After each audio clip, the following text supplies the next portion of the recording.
VOA This Morning.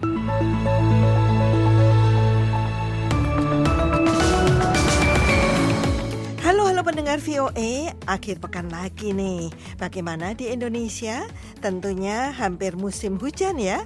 Kalau di Amerika, sebentar lagi tepatnya tanggal 21 besok sudah memasuki musim gugur yang dikenal dengan musim yang sangat indah karena daun-daun berubah warna.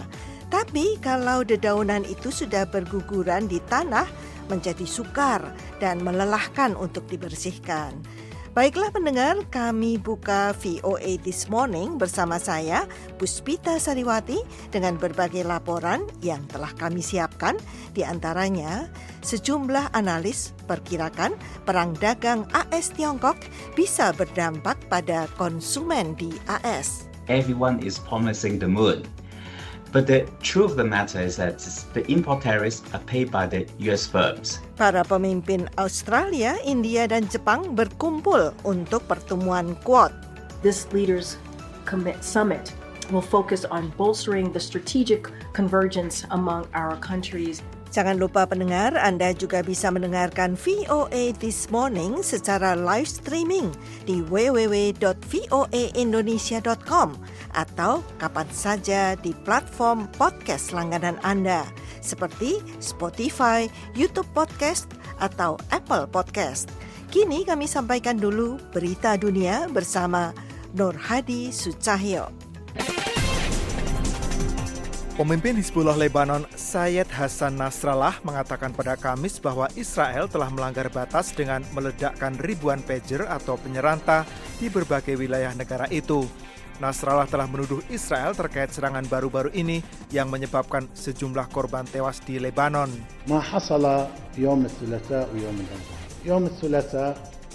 Apa yang telah terjadi pada Selasa dan Rabu lalu? Pada Selasa, saya hanya ingin memberikan ringkasannya karena Anda semua telah mengetahui apa yang terjadi.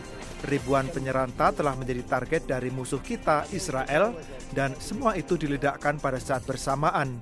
Musuh kita melanggar melalui serangan ini semua peraturan, hukum, dan batasan, kata Nasrallah. Hizbullah membeli walkie-talkie 5 bulan lalu pada saat yang hampir bersamaan dengan pembelian penyeranta. Sebuah sumber keamanan mengatakan itu. Setidaknya 37 orang tewas dan lebih dari 3.000 orang terluka ketika penyeranta dan kemudian walkie-talkie yang digunakan oleh para anggota Hizbullah meledak dalam 2 gelombang serangan pada Selasa dan Rabu. Lebanon dan Hizbullah mengatakan Israel melakukan serangan tersebut. Kepolisian Malaysia pada Kamis telah menahan CEO dan sejumlah pemimpin puncak dari sebuah kelompok bisnis Islam yang tengah berada dalam penyelidikan setelah ratusan anak yang dipercaya mengalami kekerasan seksual diselamatkan dari sejumlah panti asuhan yang terkait dengan kelompok itu bulan ini. Kepala Polisi Nasional Nazaruddin Hussein mengatakan 12 pria dan 7 perempuan ditahan setelah sebuah penyergapan polisi di salah satu kondominium di Kuala Lumpur.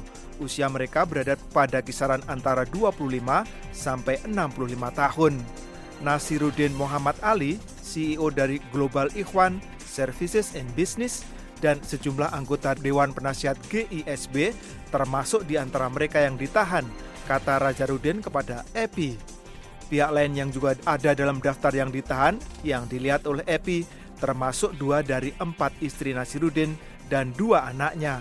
Sejumlah anggota keluarga dari mendiang Asari Muhammad yang memimpin sekte Islam Al-Arqam yang telah dianggap sesat dan dilarang oleh pemerintah pada 1994 namanya juga ada dalam daftar. Global Ikhwan didirikan oleh Asrari dan berkembang setelah kematiannya pada 2010.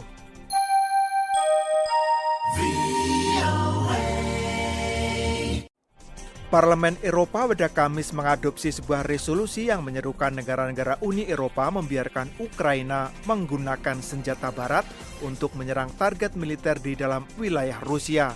Rencana itu sendiri memicu teguran keras dari Moskow. Kiev telah memohon kepada sekutu-sekutunya mengizinkan mereka menggunakan senjata bantuan barat untuk menyerang target militer yang sah jauh di dalam wilayah Rusia.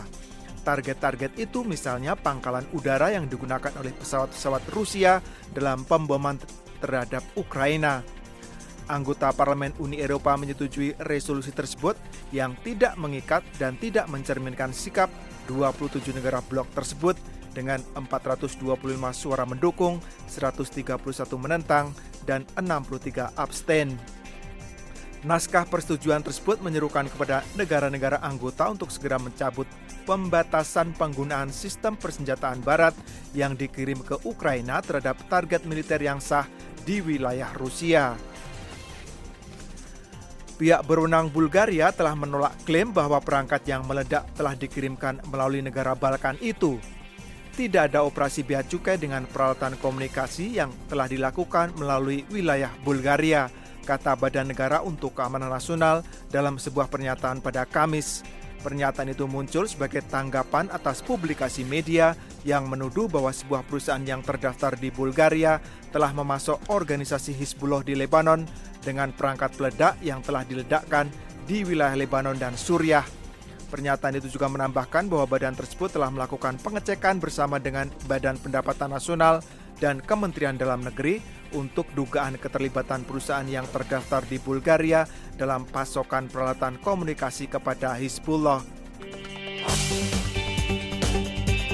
Pendengar, pemerintahan Biden dan Trump sama-sama menuduh Tiongkok melakukan praktek perdagangan yang tidak adil dan membanjiri pasar internasional dengan barang-barang murah. Sejumlah analis mengatakan kedua kandidat presiden Kamala Harris dan Donald Trump menggunakan tarif untuk melawan Tiongkok dan mendorong lapangan kerja manufaktur AS. Berikut laporannya.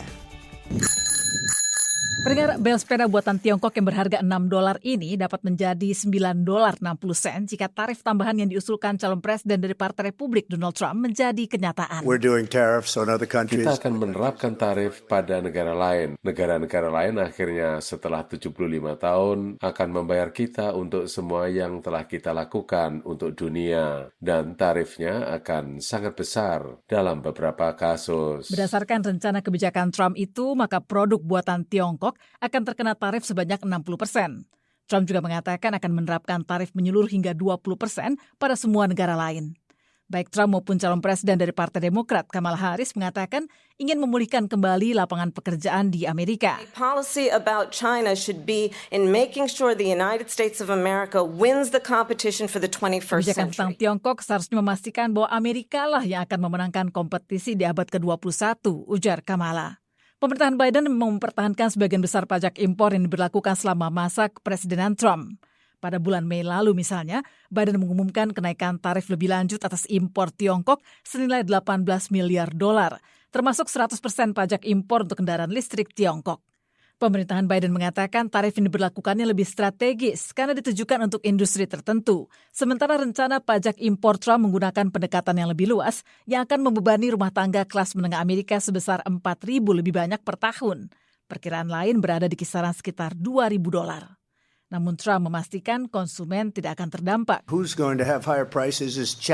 Yang akan berdampak harga yang telah tinggi adalah Tiongkok dan semua negara yang telah menipu kita selama bertahun-tahun. Menurut Christopher Tang, pakar rantai pasokan di UCLA Anderson School of Management, bukan perusahaan-perusahaan Tiongkok yang akan membayar pajak impor nantinya. During the election years, everyone is promising the moon. Selama tahun-tahun pemilu, semua orang menjanjikan banyak hal manis. Namun kenyataannya tarif impor justru dibayar oleh perusahaan-perusahaan Amerika. Jadi untuk TV impor buatan Tiongkok yang dibeli di Costco misalnya, Costco lah yang akan membayar pajak impornya. When companies is facing high import tariffs, Ketika perusahaan-perusahaan menghadapi tarif impor yang tinggi, ada dua tombol yang harus ditekan. Yang pertama adalah membebankan biaya impor yang tinggi kepada konsumen, dan yang kedua adalah menekan pabrik-pabrik Tiongkok untuk menurunkan harga. Tang mengatakan risiko dari menekan perusahaan-perusahaan Tiongkok untuk menurunkan harga adalah turunnya kualitas produk.